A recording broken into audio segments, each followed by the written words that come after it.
Ketvirtadienio, gegužės 14 dienos laidoje nuo šių metų važiuojantys paspirtuku, nepriklausomai nuo amžiaus, privalo dėvėti šalmus. Deja, realybė kitokia. Kalbų mokykloje pradinukams siūlomos 2 užsienio kalbos. Tai platesnių galimybių pagrindas globaliame pasaulyje. Nevėžis paskolų klubas baigė Lietuvos krepšinio lygos sezoną. Nuo šių metų sausio 1 visi elektrinių mikrojudumų priemonių paspirtukų elektrinių riedžių vairuotojai privalo dėvėti šalmus, nepriklausomai nuo amžiaus ar važiavimo vietos. Ar tai būtų kelias, šaligatvis ar dviračių takas. Jei paspirtukas nuomojamas, šalmą privalo suteikti nuomos paslaugos teikėjas. O tamsiuoju paros metu arba esant blogam matomumui privaloma dėvėti šviesą atspindinčią liemenę. Deja, realybė visai kitokia. Nors sezonas jau įsibėgėja, dėvinčių šalmą vienetai, o nuomotojų šalmai visur, ant medžių, krūmuose, tik ne prie paspirtukų. Situacija tokia, kad nuo sausio 1 dienos, kaip ir minėjot, visiems privaloma elektriniam paspirtukam ir dviračiam šalmas, tiek suaugusiam, tiek vaikam. Situacija tokia, kad mato mieste vis tiek yra didelė problema. Seniau būdavo vaikai didelė problema, bet dabar matom, kad ir suaugę. Vienas kitas tikrai yra, kurie dėvi tos šalmus, bet didžioji dar dalis negirdi ir nesupranta, kad reikia dėvėti tą šalmą.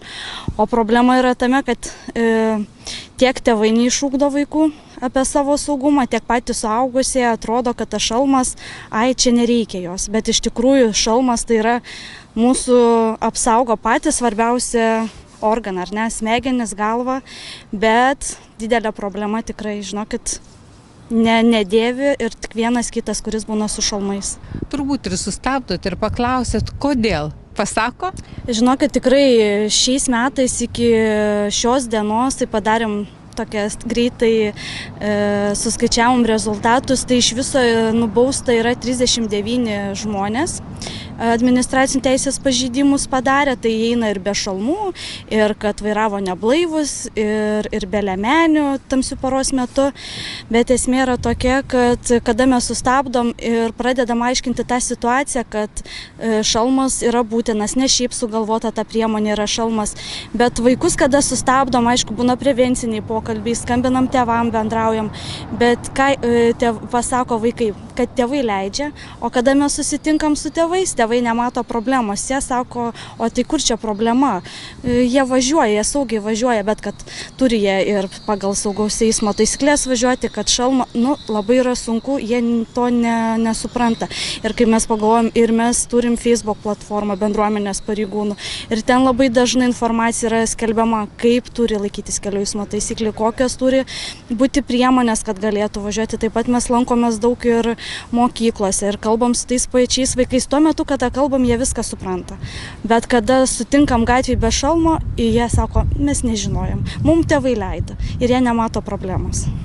Ar dažnai patenka į avarinės situacijas paspirtukininkai? Paspirtukininkai į avarinės situacijas, tai žinokit, kasdien tikrai papuola, tik ačiū Dievui, kad nėra skaudžių nutikimų, nes turbūt ir patys pastebėt, kada važiuoji ir tiesiog fiziškai automobilio negali, nespėjai sustabdyti, važiuoja paspirtukas ir staigiai per pėsčiųjų perėją važiuoti. Tai mes visi suprantam, kad tikrai automobilis fiziškai tikrai nespėja sustoti ir problema tikrai yra ir tų tokių situacijų avaringų tikrai yra ir kiekvieną dieną. Turbūt jau pokalbiai baigėsi, jau dabar reikės ir bausti. Ar didelės tos bausmės? Priklausomai dabar sumos tikrai neįvardinsiu kokia, nes priklauso nuo koks amžius. Ar anksčiau yra baustas už tos kelių eismo taisyklių pažeidimus. Viskas susideda, reikia viską žiūrėti pagal punktelius, kaip yra, ar baustas, ar amžius ir dar aplinkui gali būti dar ir kitų, ne tik kad be šalmo, bet galbūt nenulypęs per pėsčiųjų perėją važiavo, tai tas, ta bauda nėra maža, bet ir nėra tokia didelė. Mokėti užsienio kalbą šiandien reiškia daugiau nei gerą pažymį, nes tai galimybė bendrauti, keliauti, dalyvauti tarptautiniuose projektuose, susirasti draugų kitose šalyse ir drąsiai jaustis pasaulyje. Būtent todėl Kėdainių kalbų mokykla jau 3 metus pačius jauniausius ir imliausius žinioms pradinukus moko ne vienos, o 2 užsienio kalbų. Čia galima pasirinkti anglų, ispanų, anglų ir italų arba anglų ir vokiečių kalbų programas. Kalbas, kurias vaikai išmoksta iki 7 metų, jie jaučia beveik kaip gimtasias, o mokantis kelių kalbų smegenys suformuoja daugiau neuronų jungčių. Tad tokie vaikai yra kūrybiškesni, jiems geriau sekasi ir tikslieji mokslai, nes jie ilgiau išlaiko dėmesį, treniruoja darbinę atmintį ir kognityvinį lankstumą, teigia jaunuosius kalbinukus mokančios pedagogės. Žinoma, 2 kalbų mokėjimas nuo ankstyvo amžiaus turbūt yra geras pasirinkimas, todėl kad jie imlesni yra, greičiau išmoksta tų 2 kalbų, juolab, kad tos temos yra integruojamos tiek vienoj, tiek kitoj kalboje. Jie ateina, jeigu mokosi apie skaičius per anglų kalbą, tai taip pat mokosi ir ispanų kalboje tą patį. Mūsų anglų ir ispanų kalbų programa yra sudaryta taip, kad vaikai atrodo mokosi natūraliai. Per žaidimus, per judesį, per dainas ir pasirinktos įtrauklios veiklos motyvuoja mokinius mokytis, skatina juos čia ateiti, jiems čia įdomu. Mes su mokytoja pasirinkome tokias veiklas, tokias temas, kurios yra integruotos tiek ispanų, tiek anglų kalbos. Mes mokomės ir skaičius, ir spalvas, taip pat apie šeimos narius. Išėjus temą mes integruojame ir darome projektus. Kadangi mūsų mokykloje nėra namų darbų, tai mokiniai per tas projektinės pamokas įtvirtina tai, ką yra išmokę, galbūt pamato, ko nemoka ir ką reikia pakartoti. Tai, manau, toks mokymasis juos skatina ateiti, tobulėti ir negalvoti, kad jie čia ateina mokytis. Jie čia praleidžia laiką smagiai, todėl nejaučia, kad kažką išmoksta. Ir šita programa jau mums yra nebe pirmas tas žingsnelis, mes turime jau ją išsibandę. Esame dalyvauję tarptautiniuose projektuose su vaikais, jiems labai patinka, tikrai esame prisijungę prie ispanų kalbų mokyklos, vaikai dalyvavo, ten turėjo pristatymą pasiruošti, tai žodžiu, po tokios pamokos vaikai klausė, kada pakartosime. Tai manom, kad ateinanti karta taip pat bus tokia pati aktyvi, taip pat norės dalyvauti mūsų tose veiklose ir pritars viską, ką mes esam su mokytoja sugalvojusios. Mes esame turėję renginį su tėveliais 1 metus, kurie vaikai mokėsi. Tai po pusės metų jau vaikai pristatė per tą renginį eilėraščius anglų kalba ir dainavo ispanišką dainelę. Aš manau, kad kalbų mokėjimas duoda daug. Jie gali keliauti, gali susikalbėti su užsienyje gyvenančiais galbūt arba draugais, arba tiesiog išvažiavę pritaikyti tas kalbas ir juolab, kad mokyklose pradinėme ugdyme jie neturi tos antros užsienio kalbos. O išbandę ir įgyję žinias, jie galės jau 5 klasėje laisviau negu draugai kalbėti tą užsienio kalbą. O čia vaikai mokosi 2 kartus per savaitę, turėdami po 1 pamokėlę anglų, po 1 ispanų. Jie tiesiog laisviau bendrauja, grįžta, pavyzdžiui, iš užsienio, tai sako, kad aš turėjau galimybę pakalbėti arba išvažiuoja į projektus, kurie yra vykdomi čia mūsų mokykloje. Tai kai kurie vaikai sako, kad jau 2 metai, kada projektas nebevyksta, sako, bet aš vis tiek dar palaikau ryšius su ten ta mergaitė, pas kurią gyveno arba kuri čia nais buvo atvažiavus. Tai aš manau, jie taip gali susirasti ir naujų draugų, ir pažinčių, ir tikrai plečia savo ratą draugų. Vakar Kėdainių arenoje Nevėžis paskolų klubas priėmė Vilniaus Rytą. Deja, Giedriaus Žibėno auklėtiniai neleido atsikvėpti šeimininkams ir susitikimas baigėsi rezultatu 117-88. Ši rungtynių baigtis lėmė, kad Kėdainių komanda prarado šansus žengti į atkrintamąsias, nes 8 pozicijoje esanti Jonava Hipokretit kėdainiškiams tapo nepralenkiama, kadangi Nevėžis neturi tarpusavio pranašumo ir yra iškovojęs 1 pergalę mažiau.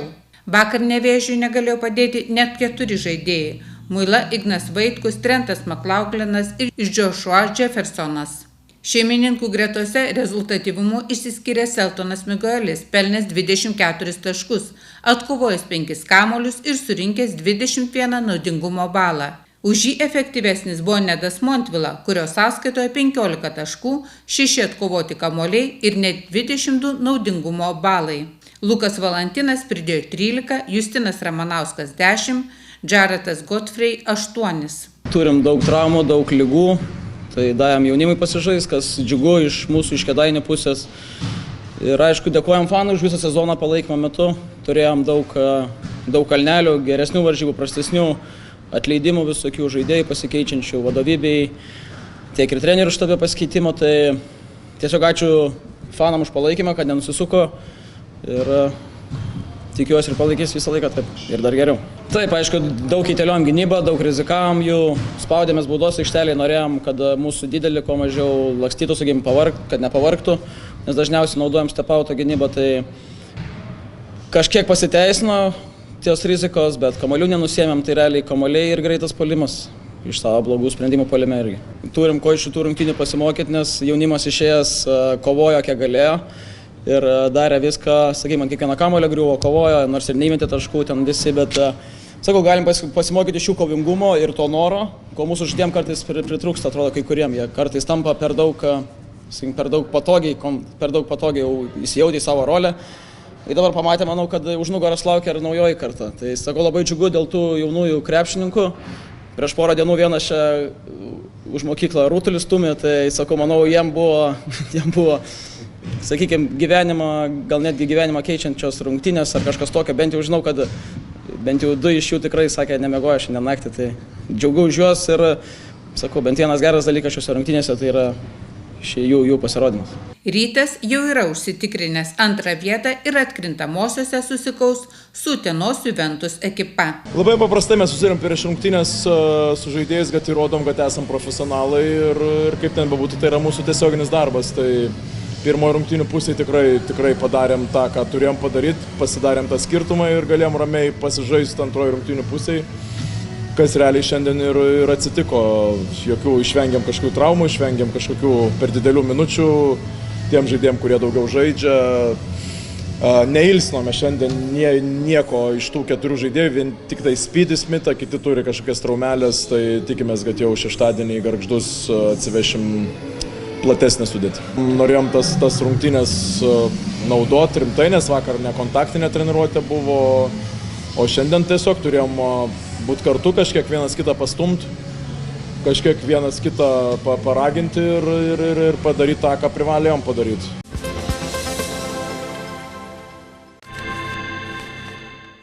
Penktadienio, gegužės 15 dienos rinkos aikštės numeryje skaitykite. Kėdainių lopšelis darželis Puriena jau beveik 2 metus neturi nuolatinio vadovo, nors jam siūloma 5 000 eurų alga. Savivaldybės vadovai tikina darantis viską, ką gali, tačiau opozicija ir švietimo ekspertai įžvelgia gilesnės sisteminės bėdas. Savaitė įtempta buvo rajono specialiosioms tarnyboms.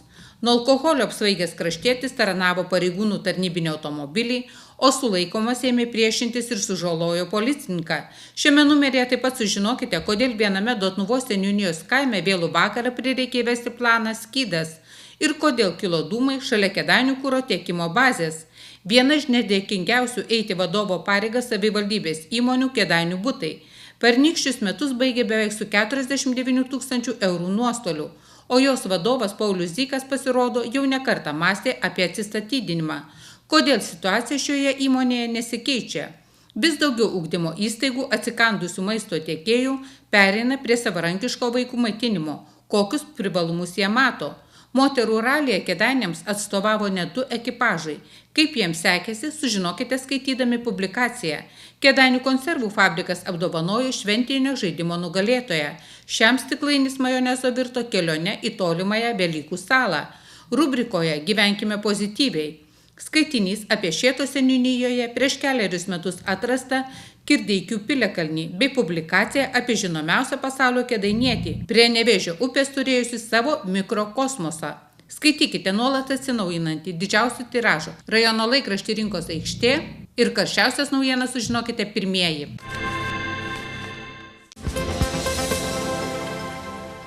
Kai esi prisijungęs, gali viską. Būk kūrybingas, pramogauk, leisk laiką su šeima. Būk savimi. Su Baltikom internetu. Būk savimi ir būk prisijungęs. Užsisakyk jau dabar Baltikum.